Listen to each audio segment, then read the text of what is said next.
Hi guys, in today's video we're going to be talking about the Common App, also known as the Common Application, which is the main way that students usually apply to their schools and colleges and universities. In today's video we're going to talk about the specifics of what you should be prepared to answer in the Common App and some tips and tricks for when you're filling out these sections. Okay, so first we're going to talk about what actually is the Common App. So the Common App, also I said before, known as the Common Application, is an online admissions application with over 900 institutions. So there's no doubt that one of your schools will probably be on the Common App, and the Common App will probably be the primary way that you apply to your schools. Obviously, there are some schools that use the Coalition application. Some schools use the SUNY app if you're applying to a SUNY. Some SUNY schools are only on the SUNY app. Same with the CUNYs. So the Common App is only used for students seeking undergraduate degrees, and this is for students who are first years and also transfers. So let's say you're transferring and you're a sophomore or a junior or even a senior, you can still use the Common App to transfer schools. Okay. Next, we're going to talk about some more specifics, just about like the nitty-gritty stuff. So the Common App opens August 1st every academic year. You could begin filling out the Common App before your senior year. So let's say you're a junior and you're like, hey, I just want to get some of the non-specific stuff over with. You could roll over your account to the next year, but don't submit anything if you're not a senior that year. So don't be like, oh, I'm a junior and I'm applying to whatever university, I'm going to submit it now. No, that means that you're actually applying there for that academic year. You have to wait first until you're a senior. But you can always fill out a bunch of stuff early. The only thing I really would not fill out are essay questions or like the specific school questions that the schools ask you, because those can change from time to time, and it's better to know what you're actually filling out than doing it beforehand and then things change and then you have the wrong information. So also just look over everything before you submit it, obviously, and just make sure that everything's correct and nothing changed of the information that you filled out already. Okay, now that we've gotten through all of that, we're going to talk about the elements of the Common App. So these are the general subjects that the Common App is going to ask you about, and all the sections are very different and they're going to ask you different things, so it's important to pay attention to what you're filling out because the information is very important for the schools to know. It could determine admissions, or it could help them contact you or family members if they have any specific questions. So there are 6 elements that you're going to have to fill out. So they are profile, family, education, testing, activities, and writing. Some of these sections are a little more easier and not as time consuming to fill out as others, but all of these sections are very important, obviously, like I said before. Okay, so the first one, and honestly the most straightforward and easy one, is just profile. So this is just your basic information that you would have to fill out on any document. So your name, your gender, address, your contact information, which is all pretty straightforward, but then they ask you some demographic details, and this is just for data or for schools to, like, let's say you're a Christian and you want, like, a Christian university to contact you. They may use information for that, but nothing more than that. It's not like they're going to use this information against you in any way. So usually they ask about your race, religion, language. And for the language one, like let's say you took a language in high school and you feel like you're proficient in that language, I would say fill out that you speak 2 languages. Let's say you took Spanish in high school and you know how to read, write, and even like speak Spanish. Fill it out. It doesn't hurt. It's pretty impressive. It's not gonna hurt you if you don't know more than one language, obviously. They do give you like options to say like how proficient you are. It's not like they're asking you if they're not saying like you have to be fluent in order to fill out that section. And also they're going to ask for your social security number just to verify that you're you, and for just documents in the future that you might have to fill out for certain schools. Beyond that, it really isn't that deep, the demographic information that you're filling out. It's more for just data for the schools to see what kind of people are applying to their schools. There really are no tips when filling out this section to kind of make you stand out because it's just basic information about yourself and there's no way of like obviously like hyping yourself up in any way besides that language portion I said before, which really won't give you an edge. But the only tip I could say is if you're filling out the Common App early, like in your junior year or so, this is the section I feel that would be easiest to fill out just to get out of the way because you know these questions aren't really changing from year to year. It's the same information. So if you want to get ahead in any if you want to get ahead in any way, I would maybe fill out this section a little early.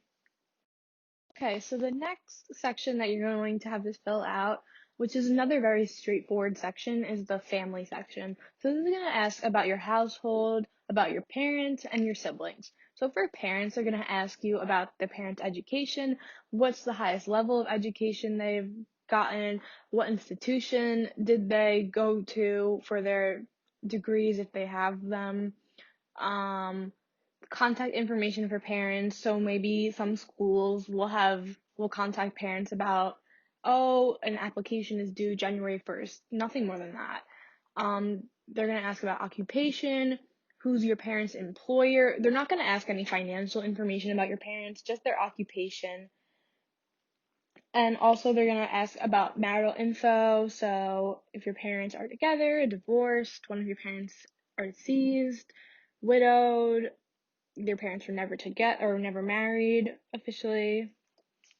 Just information like that. This is all, none of this is going to be a deciding factor either. It's all just for info about you and for data. Um, they're also going to ask about your siblings, but not in much detail of your parents. They're just going to ask for their age and their education level and also just how many siblings you have. Again, just for data, nothing more than that.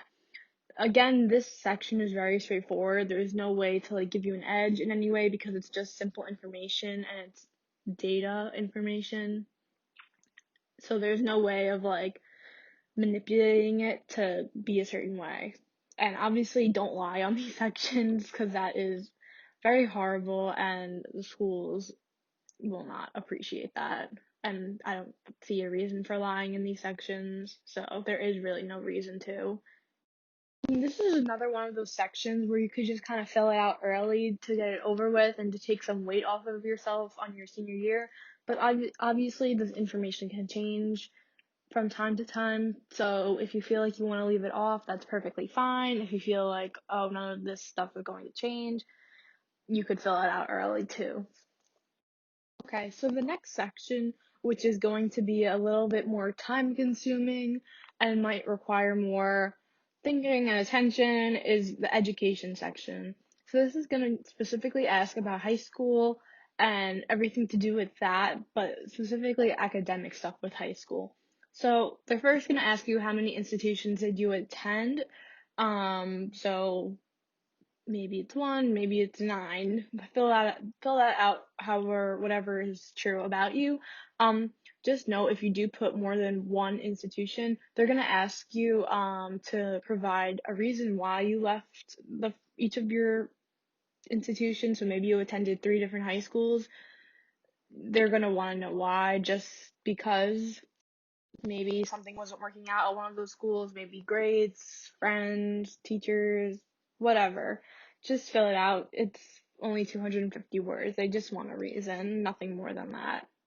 Next they're going to ask about grades. So this pertains to your class rank. I know some schools don't do a class rank, so if you don't know your rank, don't feel like nervous or worried that you didn't put one. Doesn't matter if your school doesn't do ranking. GPA they're gonna ask for, you're gonna have to put, you could put whichever one you want. You could do weighted or unweighted. It's really up to you, but you do specify which one it is. And when your school's counselor sends your transcript to these schools, they're gonna see both the weighted and the unweighted. So just give whichever. It doesn't matter. If you feel like, oh, I want to put the higher one, my weighted, that's perfectly fine. It doesn't matter. The next thing they're going to ask is if you took coursework at a university. So sometimes students may want to get certain credits out of the way before college, and let's say they want to take a science class at a local community college. They want to see that you did that, and that's a way of you challenging yourself. So if you did do that, obviously put it down. It means a lot. You put in that work. You paid the money for the class. So obviously put it down. Show that you're different from other people that may have not taken coursework at a university. Also, the last thing in terms of grades that they're going to want to see is the most recent courses that you've taken at your high school.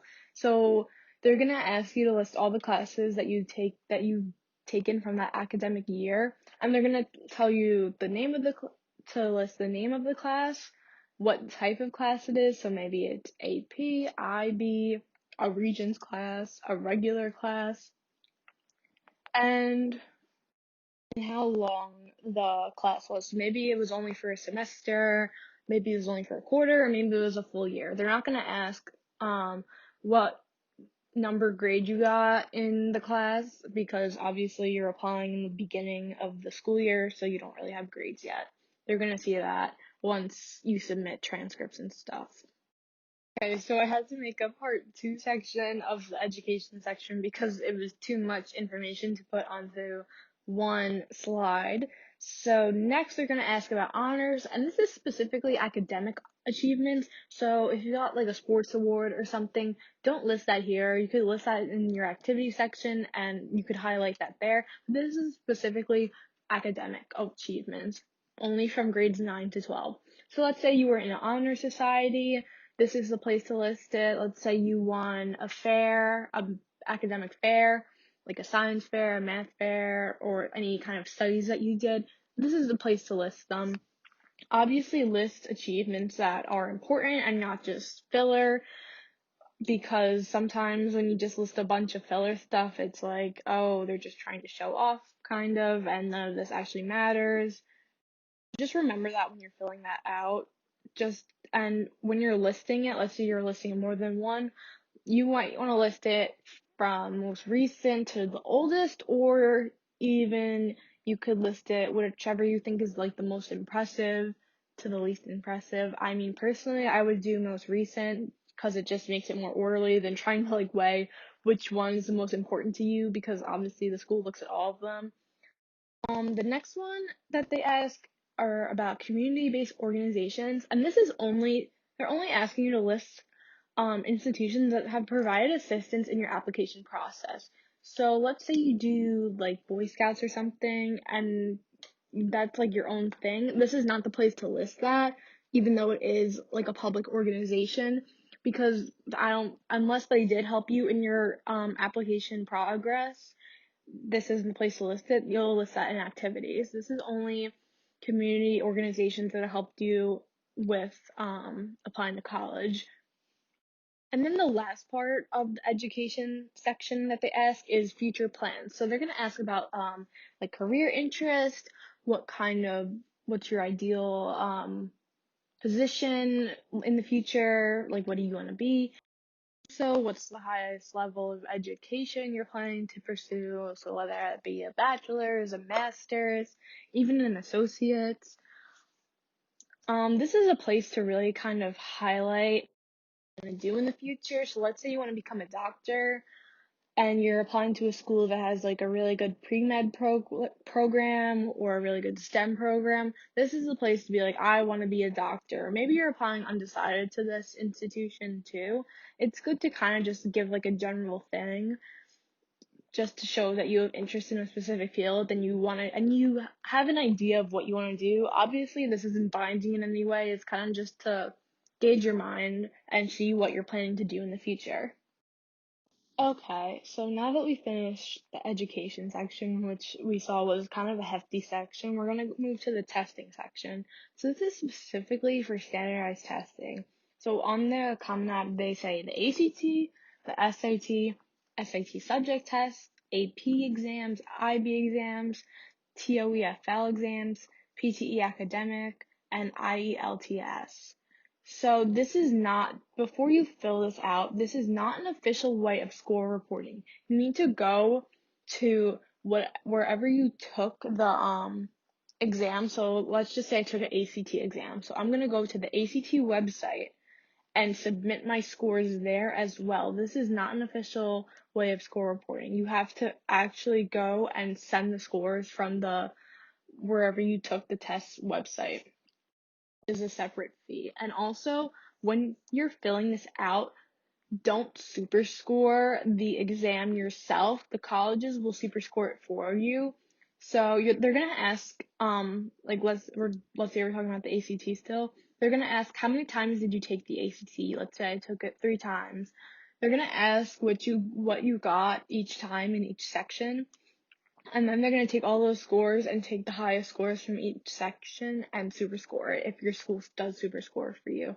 And obviously be honest about your scores. Sometimes I know it's embarrassing if you have a low score and you don't want to submit that, but obviously you're going to have to submit the official reports. And if they see that the numbers are different, that's not going to look good for you that you're lying about scores. Um, with tips for this section, there really aren't any besides being honest. And if you want to list your scores in a specific way, list them highest to lowest. Also, if you're reporting AP or IB scores, make sure to list all of them. I know it's like embarrassing, like maybe you failed an exam, but you still need to list it. The schools aren't going to take you schools won't be like, oh, you're rejected because you got a 2 on the AP exam your sophomore year or whatever. They just want to see the scores. It's not like that has any deciding factor when you're applying for admissions to a university. Because let's say you finally commit to a school, they're gonna ask you to send an official score report of all like AP and IB exams. So just list them all, and if they do see that like some scores are missing when they get the official score report, they're obviously going to be suspicious that you're canceling scores or not reporting certain scores because you did poorly on them. This is the only reason they ask for your AP scores is to see which credits will transfer in your first year of college. So let's say I got a 5 on my English exam for AP, English Lit. They'll be like, oh, you could skip the first 2 intro classes because you did so well on these exams. Nothing more than that. It's not a deciding factor. It's more if you challenge yourself with your classes. I wouldn't fill out this section early because you may be taking standardized tests in your senior year. So I would hold off on filling out this section until you know that you're finished taking all of your exams. And I know sometimes AP exams are in the spring and you don't know your scores until July of your senior year so just leave those scores blank for those because when you fill out that section, they're gonna ask you like when you took it, and if they saw that you were taking it this academic year, they're obviously gonna be like, oh, okay, haven't gotten the scores yet. So that's like the only way they'll excuse not showing a score or something, but besides that, there really is no leeway. Okay, now we're going to get to another hefty section of the Common App, which is the activities section. So in the activity section, this is like a big opportunity to kind of discuss your life outside academics. So clubs, sports, hobbies, even jobs. It doesn't need to be activities that you were doing in high school or connected to your high school. These can be organizations right outside of your high school. So for each activity, you get 150 characters to describe each activity. They ask you how long you did each activity, uh, how many hours a week you spent doing this activity and so forth. But when you're filling out the description of your activity, this should be really short and to the point, and also just highlight major points and achievements that you had while you were doing this activity. So let's say that you played baseball in high school for all 4 years, and in your senior year you got all county or something. That's something to write about. And let's say you were captain, that's also something to write about. Make sure to highlight on those achievements because you only get 150 characters to do so, and it's not worth just saying, I played baseball, I was the outfield. Just saying that, because that's just kind of pointless. Like, obviously, they don't really care what position you played. Also, like I said, yes, talk about position leadership. And there are only 10 slots to list your activities. So let's say you have more than that. I would really focus on which activities A took the majority of your time, B were the most where you had the most achievements or leadership roles as well. Don't worry about filling all those 10 slots either. Um, Worry about the quality of the activities that you're listing over the quantity that you have. So don't try to refrain from putting pointless clubs that you did for maybe like a year of your high school career. Focus more on the activities that you did for 2 years, 3 years, 4 years, especially those 4 year ones, because they really show that you committed to that activity for 4 years of your life, and that you're showing that you were interested in that activity for 4 years of your life. And this section is really to highlight your interest outside of academics. So maybe, let's say you didn't have the strongest grades, but maybe you did a million activities. That is a way to show that you are a balanced person. And the reason why maybe you didn't have such strong grades is because you had so many activities that you were worrying about, and you had so many active roles in these activities. They understand that and they see that. I would not fill out this section until your senior year, because things obviously change with these activities. You may pick up a club that you love, you may quit a club, you may get a leadership role in a club, you may get an award. So this is what a section, again, I would hold off on filling out, because these kinds of things change, and it's also, this section is very time consuming to fill out. Okay, we have moved into the last section of the Common App, which is the writing section, which is known as the most time-consuming section of the Common App. Why? Because you have to write your personal essay. So this is known as the essay, the big essay that talks all about you and your life experiences. So on the writing section, there are 7 possible prompts that you have to fill out. There are so many questions that you have, and even an open-ended one where you can talk about whatever you want. I'm going to go over that in the next slide. But the minimum word count that you need, or character count, is 250 characters, and the max is 650. So it's obviously not this long essay that you need to write, but also remember, while you're writing this, again, quality over quantity. That doesn't mean write 250 words only, but just make sure that you're taking the time to really get your point across and the theme of what you want to get across to the admissions counselors. Make sure you get that point across really hard, because you don't want it to be 650 words of filler, obviously, and just nothingness. And also, besides the personal essay, which I feel like will take the most time, and I will try to make a video about tips for writing your personal essay, are supplemental essays. So this is separate from the personal essay. Schools can choose if they want to give students who are interested a supplemental essay. So they're usually not as long. It's only about max 250 words, characters, and usually not centered around you. Sometimes it can be, but usually centered around the school. So, like, example prompts could be, why do you want to come here?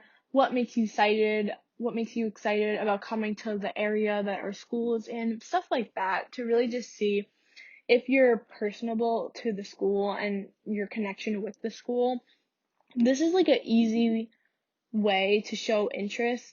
When you're filling out your supplemental essays, it's really important to show that you know specific details about the school. So let's say the prompt was for the supplemental essay, what makes you excited about coming to our school? You maybe talk about a specific class that you want to take, maybe a specific club you want to join. There are so many times where students fill out these supplemental essays and they're just very general. Like, let's say they're like, oh, I'm so excited to come to the Boston area. And then once you take that supplemental, and you could apply that to any school, you could say that about so many different schools. I'm excited to come to this area. It's not very personal about your connection with the school. It doesn't really highlight any of the interests. It's like, oh, you're interested in coming to the area. So many other people are. It's not worth saying that. It's worth doing the research about the school and to see really what interests you. Classes, clubs, professors that maybe have very outstanding achievements that you want to take a class from or to get to know. Stuff like that really catches their attention, and it's really not worth just saying something very general.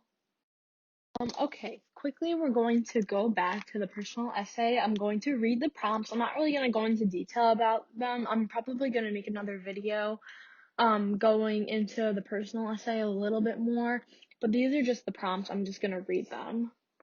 The first one is, some students have a background, identity, interest, or talent that is so meaningful they believe their application would be incomplete without it. If this sounds like you, then please share your story.